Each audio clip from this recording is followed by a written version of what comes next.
Welcome to the Corporate Caterer. We are joined today by the founder of the Corporate Caterer, Mr. Michael Rossman. Michael, thanks for joining us. Thank you, Nathan. We are talking about employee relations today. I think it's finding good people and then taking good care of them. And I think that people, like to stay somewhere for a while if it's working. So I am a believer in diligently finding good people for good positions. And not everyone is cut out for every position. For one, if you need a manager, you don't want to be interviewing people who just want to come in and, work their 8 or 10 hours and go home.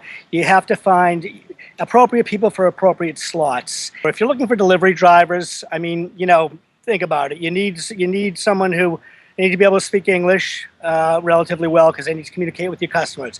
They need they need a good driver's license. They need, a clean driving record. That doesn't mean it's got to be perfect, but any drivers that come, it's mandatory. Bring your driving record with you. If it's littered with, moving violations and, and worse, it's not a good fit. You want to hire experienced people if you can. If you need sandwich makers, unless you want to start with your place as a training ground, I suggest, people who have had some experience in a volume in a food service industry, making sandwiches under some time pressures and know what it's about, what the industry is about. If you're hiring people for your office, you need to make sure they're polished and they have good phone etiquette and they can multitask and they have good computer skills. And I don't think there's anything wrong with meeting someone more than once or twice, again, depending on the position. I'm a strong advocate about checking references.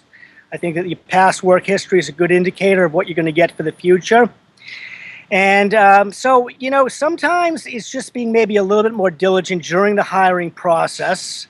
And then when people are with you, as importantly, if they're getting the proper training, I think that paying people maybe a little bit above market has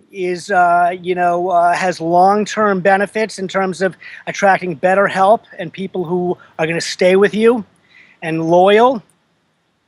And, building a good rapport.